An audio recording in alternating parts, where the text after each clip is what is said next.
प्यारे विद्यार्थियों और दोस्तों, हम मानवीय भ्रूण परिवर्धन में अब पढ़ रहे हैं प्रसव और दुग्ध स्रावण की क्रियाविधि।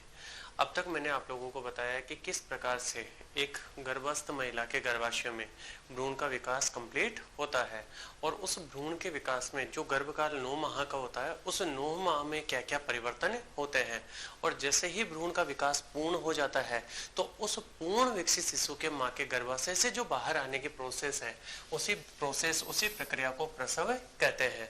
अब हम यहाँ पर पढ़ने वाले हैं कि ये प्रसव की क्रिया किस प्रकार से संपन्न होती है, प्रसव की क्रिया में कौन कौन से कारक जिम्मेदार होते हैं और ये क्रिया होती कैसे है। सुनिए, तो अब यहाँ पर प्रसव और दुग्ध श्रावण का मतलब आपको बताया कि जब बच्चे का जन्म हो जाएगा तो जन्म होने के पश्चात उस बच्चे को पोषक पदार्थों की आवश्यकता होगी और ये पोषक पदार्थ उस बच्चे को किस प्रकार से उपलब्ध करवाए जाए या इस बच्चे को दूध पान करवाना, स्तन पान करवाना, यही क्या कहलाता है, दुग्ध श्रावण या लैक्टेशन कहलाता है।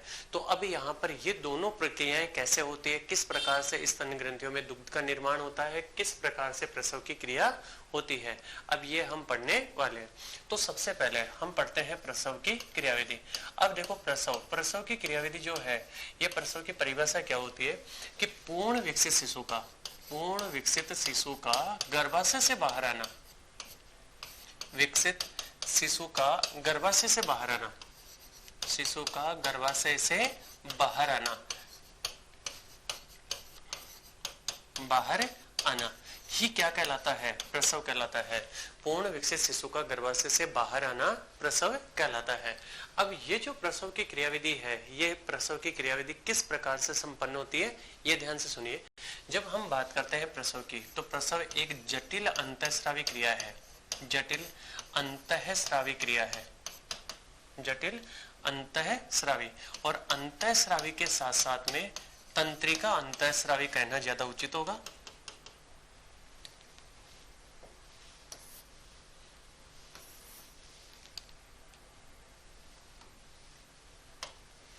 जटिल तंत्रिका अंतःस्रावी, और तंत्रिका अंतःस्रावी का मतलब होता है न्यूरो एंडोक्राइन। तो जटिल तंत्रिका अंतःस्रावी न्यूरो एंडोक्राइन प्रोसेस होती है।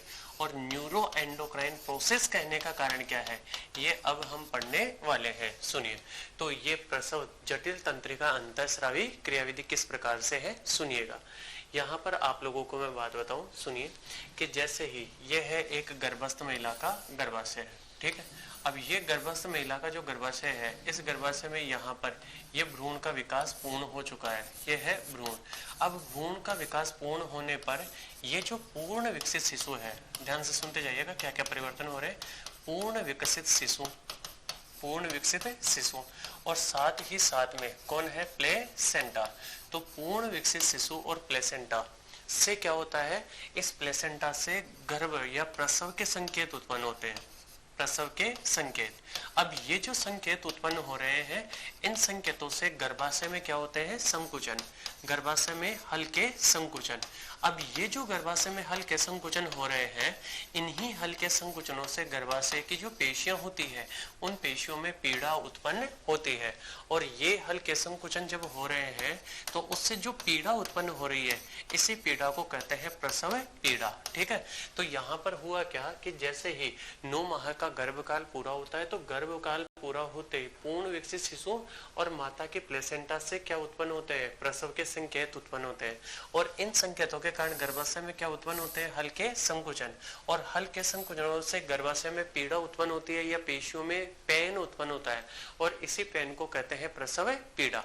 अब ये जो पीड़ा उत्पन्न हुई है, इसी पीड़ा की सूचना जो है, इस पीड़ा की सूचना को कौन सी तंत्रिका, संवेदी तंत्रिका, ये संवेदी तंत्रिका लेकर जाएगी ब्रेन के पास। किसके पास में जाएगी, ब्रेन के पास में। अब संवेदी तंत्रिका जैसे ही इस सूचना को ब्रेन के पास में लेकर जाएगी, तो ब्रेन और एंडोक्राइन सिस्टम के बीच में कनेक्टर का काम आपको बताया कौन करता है, हाइपोथैलेमस। तो अब ब्रेन के पास से ये किसके पास में जाएगी, हाइपोथैलेमस के पास में। और जैसे ही ये सूचना हाइपोथैलेमस के पास में जाएगी, हाइपोथैलेमस आपको मालूम होगा कि पीयूष ग्रंथि की पश्चपाली से या पश्च पीयूष ग्रंथि से पश्च पीयूष ग्रंथि से एक हार्मोन निकलवाता है जिसका नाम है ऑक्सीटोसिन। ठीक है, तो कौन सा हार्मोन निष्कासित हुआ? ऑक्सीटोसिन। और ये ऑक्सीटोसिन आकर गर्भाशय की पेशियों में क्या करवाता है? संकुचन। गर्भाशय पेशी में तेजी से संकुचन करवाएगा, गर्भाशय में तेज संकुचन करवाएगा। अब से गर्भाशय में तेज संकुचन होंगे तो पहले से पीड़ा क्या हो जाएगी? बढ़ जाएगी। तो यहाँ पर प्रसव पीड़ा बढ़ जाएगी। समझ में आ रही है ये वाली बात? प्रसव पीड़ा बढ़ेगी। और जैसे ही प्रसव पीड़ा बढ़ जाती है, प्रसव पीड़ा के बढ़ते ही अब उसके बाद में जब ये मैक्सिमम या अधिकतम स्तर पर होगी तो उसी समय ये जो प्लेसेंटा, ध्यान से सुनिएगा, उसी समय प्लेसेंटा और प्लेसेंटा के साथ साथ में अंडा से इन दोनों से ओवेरी, इन दोनों अंगों से एक प्रोटीनीय हार्मोन निकलता है। उस प्रोटीनीय हार्मोन का नाम है रिलैक्सिन। क्या नाम है? रिलैक्सिन। रिलैक्सिन का क्या होता है? स्राव होता है। अब ये जो रिलैक्सिन होता है, ये रिलैक्सिन आकर क्या काम करवाता है? ये रिलैक्सिन प्यूबिक सिम्फाइसिस को बढ़ा देता है, प्यूबिक सिम्फाइसिस को फैला देता है, प्यूबिक सिम्फाइसिस को लचीला बनाता है। अब प्यूबिक सिम्फाइसिस जैसे ही लचीला हो जाएगा तो लचीला होने से जो जनन नाल है, उस जनन नाल या जन्म नाल का आकार क्या हो जाएगा? जन्म नाल का आकार बढ़ेगा। और जन्म नाल का आकार बढ़ेगा, जैसे ही बढ़ेगा तो इस जन्म नाल का आकार बढ़ते ही बच्चा माँ के गर्भ से बाहर आ जाएगा। और बच्चे के गर्भ से बाहर आने की यही जो क्रिया है, यही क्रिया क्या कहलाती है? प्रसव कहलाती है। तो आप लोग देख रहे होंगे प्रसव की क्रिया में क्या हो रहा है? प्रसव की क्रिया में पूर्ण विकसित शिशु का मां के गर्भाशय से बाहर आने की जो क्रिया है, यही बाहर आने की क्रिया क्या कहलाती है? प्रसव कहलाती है। प्रसव किस प्रकार की क्रिया है? तंत्रिका अंतःस्रावी क्रिया है। क्यों? क्योंकि इसमें तंत्रिकाएं भी सम्मिलित होती है तो इसमें हार्मोन भी सम्मिलित होते हैं। इसी कारण इसको न्यूरो एंडोक्राइन प्रोसेस कहते हैं। अब देखो ये क्रिया होती कैसे है? तो प्रसव की क्रिया की जब हम बात करते हैं तो जैसे ही भ्रूण का विकास गर्भाशय में पूर्ण हो जाता है तो पूर्ण विकसित शिशु और माता की जो प्लेसेंटा होती है, उस प्लेसेंटा के द्वारा क्या उत्पन्न होते हैं? उस प्लेसेंटा के द्वारा गर्भाशय में संकेत उत्पन्न होते हैं। और ये प्रसव के जो संकेत हैं, इन्हीं संकेतों के कारण गर्भाशय में हल्के संकुचन होते हैं। और इन्हीं संकुचनों से जो दर्द उत्पन्न होता है, उसी दर्द को कहते हैं प्रसव पीड़ा, लेबर पेन। और लेबर पेन जैसे ही स्टार्ट होगा तो यहाँ से ये जो गर्भाशय में संकुचन हो रहे हैं, इन संकुचनों को संवेदी तंत्रिकाएं कहाँ पर लेकर जाती है? ब्रेन के पास में। ब्रेन इन सूचनाओं का विश्लेषण करता है और विश्लेषण करके पश्च पीयूष ग्रंथि। अब देखो यहाँ पर पीयूष ग्रंथि में भी दो बातें याद रखनी है, क्योंकि दो पीयूष ग्रंथियां हैं, एक तो माता की भी और एक बच्चे में भी पीयूष ग्रंथि होगी। तो किसकी पश्च पीयूष ग्रंथि? माता की पश्च पीयूष ग्रंथि से किसका स्राव करवाता है? ऑक्सीटोसिन का। और ये ऑक्सीटोसिन गर्भाशय में तेज संकुचन करवाएगा, जिससे प्रसव की पीड़ा और भी ज्यादा बढ़ जाएगी। अब जब प्रसव की पीड़ा अपने अधिकतम स्तर पर होती है तो उस समय प्लेसेंटा और अंडाशय से रिलैक्सिन हार्मोन का स्राव होता है। अब आप लोगों को मालूम होगा, जब हमने कंकाल तंत्र पढ़ा था तो उसमें पढ़ा था कि श्रोणी मेखला यानी जो कुल्ले का जोड़ बनाने वाली जो मेखला होती है, वो दो अर्धांशों या दो भागों से मिलकर बनी होती है। और उन दोनों अर्धांशों को जो जोड़ने वाला भाग होता है, उस जोड़ को हम प्यूबिक सिम्फाइसिस कहते हैं। और उसी प्यूबिक सिम्फाइसिस में से जनन नाल निकलती है, जिसमें से होकर बच्चा बाहर आता है। तो ये रिलैक्सिन क्या काम करता है? उस प्यूबिक सिम्फाइसिस को लचीला बना देता है, जिससे जनन नाल का आकार बढ़ जाता है। और जनन नाल का आकार बढ़ने से बच्चा मां के गर्भ से बाहर आ जाता है। तो इस प्रकार से आप देख रहे होंगे, इसमें तंत्रिका तंत्र भी सम्मिलित है और इसमें अंतःस्रावी तंत्र भी सम्मिलित है। तो इस प्रकार से हम इसको तंत्रिका अंतःस्रावी प्रक्रिया या प्रोसेस कहते हैं। तो समझ में आ गई होगी प्रसव की क्रिया किस प्रकार से संपन्न होती है। अब आपको मैं एक बात और बता दूं यहीं पर कि कुछ महिलाएं ऐसे होते हैं जिनमें ऑक्सीटोसिन का स्तर अत्यंत कम होता है। और जब उनमें ऑक्सीटोसिन का स्तर अत्यंत कम होता है तो अब प्रसव पीड़ा प्रारंभ नहीं होगी। इस कारण ऐसी महिलाओं में प्रसव करवाने के लिए डॉक्टर बाहर से संश्लेषित ऑक्सीटोसिन उनके शरीर के अंदर प्रवेश करवाता है, जो कि जाकर प्रसव की पीड़ा को प्रारंभ करता है। इसलिए आप लोगों से पूछा जाए कि प्रसव की क्रिया जो है, उस प्रसव क्रिया को प्रारंभ करने के लिए डॉक्टर के द्वारा कौन से हार्मोन का इंजेक्शन लगाया जाता है? ऑक्सीटोसिन का। और क्यों लगाया जाता है? क्योंकि ये गर्भाशय की मांसपेशियों में जाकर संकुचन करके प्रसव की क्रिया को प्रारंभ कर देता है। अब ये जो प्रसव की क्रिया हो रही है, इस प्रसव की क्रिया को हम चित्र के द्वारा भी समझ सकते हैं। यहाँ पर आप लोग देखिए, ये जो है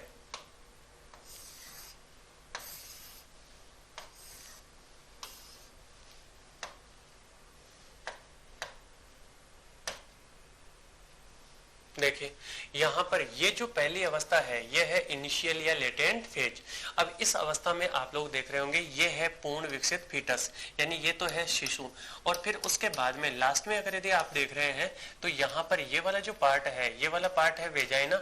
और ये जो वेजाइना है, इसी वेजाइना से पहले यहाँ पर ये भाग है सर्विक्स। ठीक है, अब यहाँ पर सर्विक्स वाला भाग एकदम बंद है। ठीक, अब यहाँ पर ये जो भ्रूण है, ये भ्रूण अम्बिलिकल कोड के द्वारा यहाँ से ये प्लेसेंटा से माता से जुड़ा हुआ है। ठीक है, अब देखो जब प्रसव की क्रिया प्रारंभ होती है तो प्रसव की क्रिया प्रारंभ होने में ये जो पूर्ण विकसित शिशु है, उस पूर्ण विकसित शिशु और ये जो प्लेसेंटा है, इन दोनों के द्वारा संकुचन की सूचना प्रारंभ होती है। अब जैसे ही ये संकुचन प्रारंभ होता है तो प्रारंभ होते ही आप देख सकते हैं यहाँ पर ये जो सर्विक्स है, ये सर्विक्स आकार में क्या हो चुकी है? बड़ी सर्विक्स से फैल जाती है। क्यों? क्योंकि यहाँ से बच्चे का सिर वाला भाग बाहर आएगा। अब यहाँ से सूचना प्रारंभ होते ही गर्भाशय में जैसे ही संकुचन होते हैं, ये संकुचन ऊपर से नीचे की ओर होते हैं, यानी फंडस से सर्विक्स की ओर होते हैं, जिससे कि बच्चा गर्भ से बाहर चला जाए। तो अब यहाँ पर ये जब क्रियाविधि हो रही है तो ये क्रियाविधि होते ही यहाँ से बच्चा कहाँ की ओर जा रहा है? बाहर की ओर जा रहा है। अब देखो जब ये संकुचन और बढ़ जाते हैं तो यहाँ पर ये प्यूबिक सिम्पाइसिस फैल जाएगा, और प्यूबिक सिम्पाइसिस के फैलने से ये वेजाइना और ये जो सर्विक्स वाला भाग है, ये सर्विक्स वाला भाग और भी बड़ा हो जाएगा। और सर्विक्स वाला भाग और भी बड़ा होने के बाद में आप देख सकते हैं ये बच्चे का जो सिर वाला भाग है, ये सिर वाला भाग क्या हो रहा है? यही सिर वाला भाग निकलकर गर्भाशय से बाहर आ रहा है। और ये जो सिर वाला भाग निकलकर गर्भाशय से बाहर आ रहा है, इसी प्रोसेस को हम कहते हैं क्राउनिंग। क्या कहते हैं? क्राउनिंग। और जैसे ही सिर वाला भाग निकलकर बाहर आता है तो उसके पश्चात इस बच्चे का या इस गर्भ का बाकी का हिस्सा भी शरीर से बाहर आ जाता है। अब यही प्रोसेस क्या कहलाती है? प्रसव। अभी अभी आपको मैंने बताया कि यहाँ पर ये जो भ्रूण है, इस भ्रूण में होता क्या है? ये जो भ्रूण है इसमें यहाँ पर ये तो है गर्भाशय की भित्ति, ध्यान से सुनिएगा, ये तो है गर्भाशय की भित्ति। और यहाँ पर ये गर्भाशय की भित्ति में जो उभार होता है, यही उभार कौन है? प्लेसेंटा। ठीक है, ये कौन है? प्लेसेंटा। और यहाँ से इस प्रकार से ये कौन है? Umbilical cord. ठीक, अम्बिलिकल कोड। इसी अम्बिलिकल कोड को हम कहते हैं नाभि रज्जु। और इस नाभि रज्जु के अंदर कौन उपस्थित होती है? रक्त वाहिनियां। और इस नाभि रज्जु से आगे की ओर इस प्रकार से जुड़ा हुआ है ये शिशु। ठीक है, ये कौन जुड़ा हुआ है? शिशु या फीटस जिसको हम कहते हैं। तो अब देखो जैसे ये बच्चा तो गर्भाशय से बाहर चला गया, बच्चा गर्भाशय से बाहर चला गया, तो अब इस अम्बिलिकल कोड, इस प्लेसेंटा को अलग करना पड़ेगा। तो उसके बाद में करते क्या है? डॉक्टर जो होते हैं वो यहाँ से एक क्लैंप लगा देते हैं, एक क्लैंप यहाँ से लगा देते हैं, और क्लैंप लगा के इस नाभि रज्जु को यहाँ से काट देते हैं। तो यहाँ पर या तो इसको धागे से बांध देते हैं या क्लैंप, ठीक है, क्लैंप या धागे से बांध देते हैं। अब दोनों तरफ धागे से बांधना। अब दोनों तरफ धागे से बांधने के बाद में फिर यहां से इसको क्या कर देते हैं? कट कर देते हैं। और जैसे ही कट कर दिया जाएगा तो कट करने पर ये शिशु माता के ऊतकों से अलग हो जाएगा।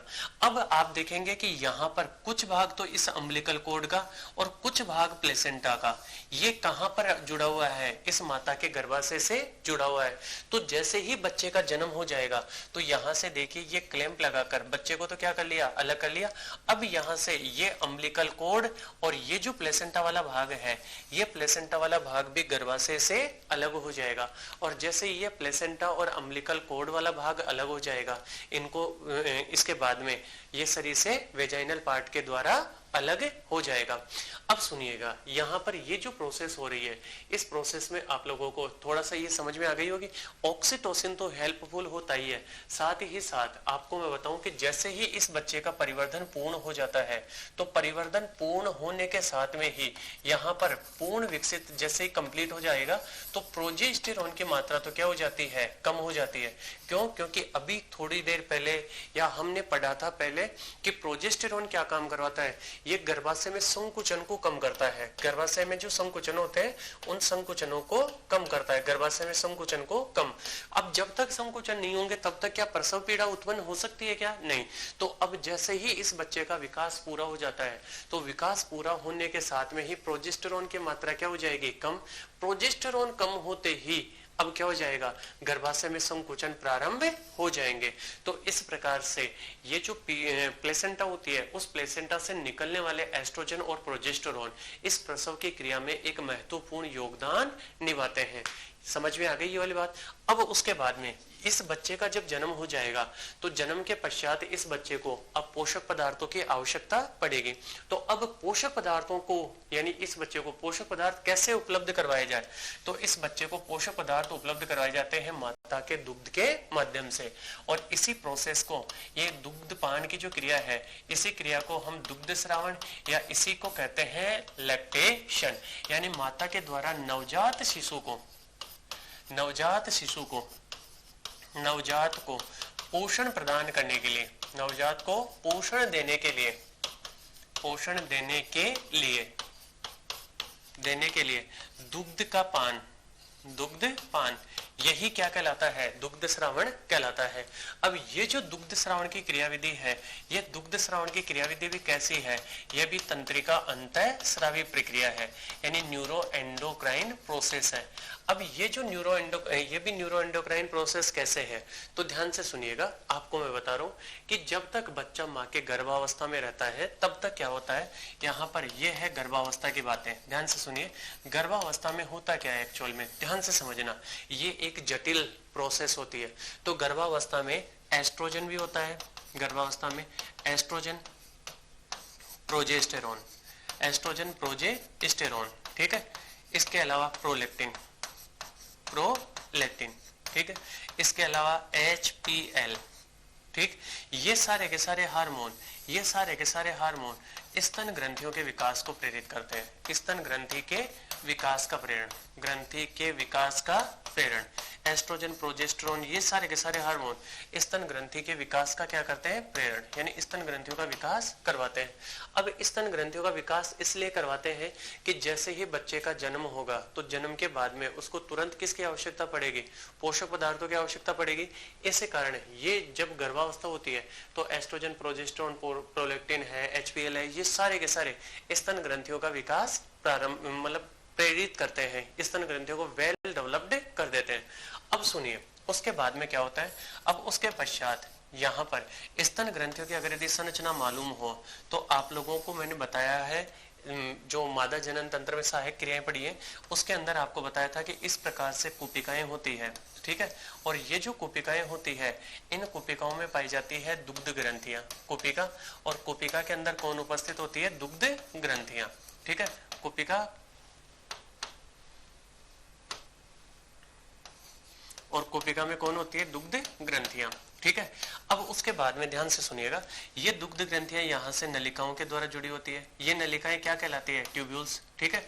और ट्यूब्यूल्स किस में खुलती है? ट्यूब्यूल्स खुलती है डक्ट में। डक्ट किस में खुलती है? फिर एम्पुला भाग में। ये ऑलरेडी हम सारी के सारी संरचना स्तन ग्रंथियों की संरचना में पढ़ चुके हैं।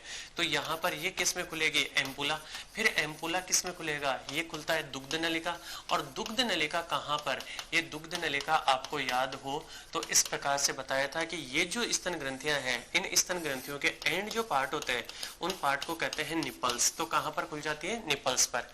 अब देखो यहाँ पर ये जो निपल्स पर दुग्ध ग्रंथियां ये एम्पुलरी पार्ट के द्वारा खुल रही है, ठीक है। ये जैसे ही सारी के सारी यहाँ पर खुल जाएगी। समझ में आ गई ये वाली बात? अब ध्यान से सुनिए, ये जो कुपिका के दुग्ध ग्रंथियां हैं, इन दुग्ध ग्रंथियों पर आकर क्रिया करता है प्रोलैक्टिन। अब ये जो प्रोलैक्टिन हार्मोन आकर क्रिया कर रहा है, ये प्रोलैक्टिन हार्मोन अब यहाँ पर दुग्ध के निर्माण को प्रेरित करता है।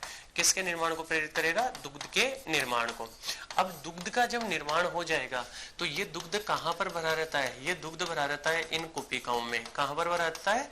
कुपिकाओं में भरा रहता है। समझ में आ गई ये वाली बात? तो यहाँ पर हुआ क्या, जैसे ही बच्चे का जन्म हुआ, जन्म के बाद में देखो एस्ट्रोजन प्रोजेस्टेरोन, आप सोच रहे होंगे कि सर ये प्रोलैक्टिन तो यहाँ पर गर्भावस्था में भी है, तो गर्भावस्था में दुग्ध का निर्माण क्यों नहीं होता? तो गर्भावस्था में इस प्रोलैक्टिन के प्रभाव को ये एस्ट्रोजन और प्रोजेस्टेरोन दोनों संदमित कर देते हैं। इस कारण गर्भावस्था में प्रोलैक्टिन दुग्ध का निर्माण नहीं कर पाता। लेकिन जैसे ही प्रसव की क्रिया हो जाएगी तो एस्ट्रोजन और प्रोजेस्टेरोन का स्रोत कौन होती है? प्लेसेंटा। और प्लेसेंटा जैसे ही नष्ट हो गई तो उसके बाद में एस्ट्रोजन और प्रोजेस्टेरोन की मात्रा खत्म हो जाएगी और इनकी मात्रा खत्म होते ही अब प्रोलैक्टिन सक्रिय होकर दुग्ध ग्रंथि पर क्रिया करके किसका निर्माण करवा देता है? दुग्ध का निर्माण कर देता है। अब दुग्ध कहां पर भर जाएगा? दुग्ध भरा होगा इन कुपिकाओं की नलिकाओं में। समझ में आ गई ये वाली बात? अब ये जो कुपिकाओं की नलिकाओं में दुग्ध भरा हुआ है, ध्यान से सुनना। अब उसके बाद में क्या होगा? यहाँ पर जब बच्चा यहाँ पर इस सक करेगा, ठीक है, यानी स्तनपान करवाया जाएगा बच्चे को, तो अब सक से जो भी, यानी जब बच्चा निपल्स को चूसता है तो उसको चूसने से क्या होगा? यहाँ से तंत्रिका, संवेदी तंत्रिका सूचना को फिर कहां पर लेकर जाएगी? ये सूचना को लेकर जाएगी ब्रेन के पास। ब्रेन फिर कौन सा हार्मोन निकलवाएगा? अरे भाई सीधी सी बात करें, ब्रेन हाइपोथैलेमस को बोलेगा और हाइपोथैलेमस से कौन सा? हाइपोथैलेमस पिट्यूटरी को बोलेगा और पिट्यूटरी से कौन सा हार्मोन? हाइपोथैलेमस। और ये पश्च पीयूष ग्रंथि, कौन सी ग्रंथि? पश्च पीयूष ग्रंथि। उस पश्च पीयूष ग्रंथि से वापस से कौन सा हार्मोन निकलवा देगा? पश्च पीयूष ग्रंथि से ऑक्सीटोसिन हार्मोन निकलवा देगा। और जैसे ही ऑक्सीटोसिन हार्मोन निकला, ये ऑक्सीटोसिन हार्मोन इन कोशिकाओं में क्या करवाएगा? संकुचन, कुपिका में संकुचन। अब जैसे ही कुपिका में संकुचन होगा तो कुपिका में संकुचन हुआ यहाँ पर, अब इसमें जैसे ही यूं संकुचन होगा तो यहाँ से दूध निकलकर पहले किस में जाएगा? ट्यूब्यूल्स में, ट्यूब्यूल से नलिका, नलिका से एम्पुलर, एम्पुलर से दूध नलिका और दूध नलिका से यहाँ पर निपल्स पर किसको प्राप्त हो जाएगा? बच्चे को प्राप्त हो जाएगा। अब ये जो दूध है, ये दूध जो प्रथम जो दूध निकल रहा है, प्रथम जो दुग्ध निकल रहा है, उस प्रथम दुग्ध को कहते हैं खीस। क्या कहते हैं? खीस, ठीक है। और इसी खीस को कहते हैं बायोलॉजी की भाषा में कोलेस्ट्रम। क्या कहते हैं? कोलेस्ट्रम। अब ये जो खीस या कोलेस्ट्रम निकली है, इस कोलेस्ट्रम में सभी के सभी पोषक पदार्थ तो होते ही हैं, पोषक पदार्थ उपस्थित, यानी उस बच्चे के लिए जितने भी पोषक पदार्थ हैं वो सारे के सारे पोषक पदार्थ तो उपस्थित है ही है। साथ ही साथ इसमें एक एंटीबॉडी IgA उपस्थित होती है और ये IgA क्या काम करवाती है? ये IgA उस बच्चे की रोगों से सुरक्षा करवाती है।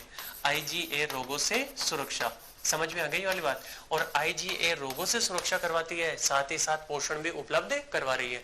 इसी कारण आपने देखा होगा कि जो डॉक्टर होते हैं वो डॉक्टर महिलाओं को प्रसव के पश्चात बच्चे को दूध पिलाने की सलाह अनिवार्य रूप से देते हैं। क्यों? क्योंकि वो जो दूध है वह दूध बच्चे को पोषण तो देगा ही देगा, साथ ही साथ उस बच्चे की रोगों से सुरक्षा भी करवाएगा। तो इस प्रकार से आप देख सकते हैं कि प्रसव की क्रिया कैसे होगी कि जैसे ही बच्चे का जन्म होगा, जन्म के बाद में प्रोलैक्टिन फ्री हो जाएगा क्योंकि एस्ट्रोजन प्रोजेस्टेरोन बंद हो गए, तो अब प्रोलैक्टिन दुग्ध ग्रंथियों पर क्रिया करेगा, क्रिया करके दूध के निर्माण को प्रेरित करेगा। ठीक है, जैसे ही दूध का निर्माण होगा, दूध इसमें इकट्ठा हो जाएगा कुपिकाओं में, कुपिकाओं से अब जैसे ही बच्चे का जन्म होगा, बच्चा स्तनपान करेगा, तो स्तनपान की संवेदना के कारण फिर क्या निकलेगा?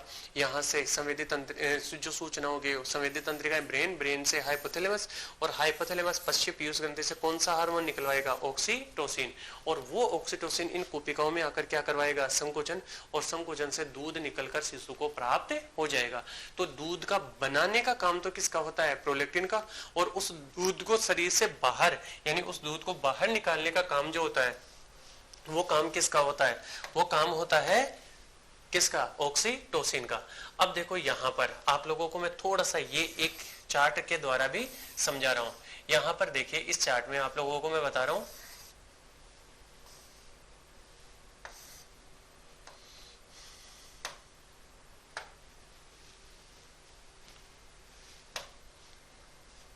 देखिए यहां पर ये जो प्रोसेस है, इस प्रोसेस में ये तो है पीयूष ग्रंथि, ठीक है, और ये जो पीयूष ग्रंथि है, इस पीयूष ग्रंथि का ये वाला जो भाग है ये तो है अग्रपाली। कौन सी पाली है? अग्रपाली, जिसको आप लोगों ने कहा था एडिनोहाइपोफाइसिस। और ये जो दूसरा भाग आप देख रहे हैं, ये दूसरा भाग है पश्च पाली, जिसको हम कहते हैं न्यूरोहाइपोफाइसिस। तो पीयूष ग्रंथि के कितने भाग हो गए? दो भाग, एक तो अग्रपाली और दूसरा कौन सी पाली है? पश्च पाली। अब देखो यहाँ पर आप लोग आराम से देख सकते हैं, यहाँ पर ये है एक स्तन ग्रंथि, ठीक है, ये है स्तन ग्रंथि। अब ये जो स्तन ग्रंथि है, इस स्तन ग्रंथि पर ये एक बच्चा जो है, ये बच्चा क्या कर रहा है, स्तन पान कर रहा है। अब ये बच्चा जब स्तन पान करता है या बच्चा स्तन पान के लिए जब रोता है, तो उस बच्चे के रोने की आवाज सुनने से भी क्या होता है, देखो ध्यान सुनना, या तो स्तन पान करे तब, या फिर बच्चा जब रोता है तो इन दोनों से क्या होता है, इन दोनों से संवेदी तंत्रिकाएं सूचना को कहां पर लेकर जाती है, ये सूचनाओं को लेकर जाती है ब्रेन के ग्राहियों तक। अब ब्रेन के ग्राही किसको क्या सूचना देते हैं, वो जाते हैं हाइपोथैलेमस के पास में। और हाइपोथैलेमस क्या काम करवाता है, हाइपोथैलेमस में आपको बताया था तंत्रिका स्रावी कोशिकाओं के समूह पाए जाते हैं। अब इसके जो न्यूरोसेक्रेटरी या तंत्रिका स्रावी जो कोशिकाओं के समूह है, उन समूह में से ये कोशिकाएं एक हार्मोन निकलवाती है जिसका नाम है PRH, प्रोलैक्टिन मोचक हार्मोन। ये प्रोलैक्टिन मोचक हार्मोन किस में आता है, ये आ जाता है इसे निवाहिका तंत्र में, और निवाहिका तंत्र से ये आकर प्रवेश कर जाता है एडिनोहाइपोफाइसिस में या अग्रपाली में। और जैसे ही अग्रपाली में आता है तो ये प्रोलैक्टिन को रोकने वाली जो कोशिकाएं थी, उन कोशिकाओं को बंद कर देता है। यानी प्रोलैक्टिन की जो मात्रा को कम करने वाली या प्रोलैक्टिन का स्राव नहीं करने वाली कोशिकाएं हैं, उनको तो क्या कर देता है, बंद कर देता है। तो अब यहाँ पर प्रोलैक्टिन रोकने वाली कोशिकाएं हट गई, तो अब प्रोलैक्टिन का क्या हो जाएगा, स्राव। तो यहां से कौन निकल रहा है, प्रोलैक्टिन। अब ये प्रोलैक्टिन का जो स्तर बढ़ा हुआ है, ये प्रोलैक्टिन आकर इन कोशिकाओं पर या स्तन ग्रंथियों पर क्रिया करता है और इनसे मिल्क के निर्माण को प्रेरित करता है, यानी दूध के निर्माण को प्रेरित करता है। समझ में आई वाली बात।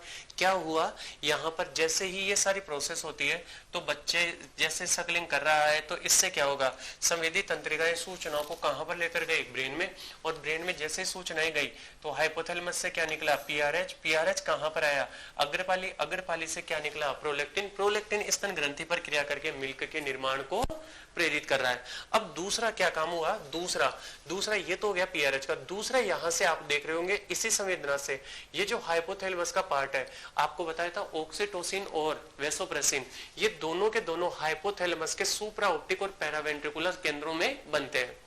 और यहां से बनने के बाद में ये किस में आकर इकट्ठा हो जाते हैं, ये दोनों के दोनों इकट्ठा होते हैं पश्च पीयूष ग्रंथि में।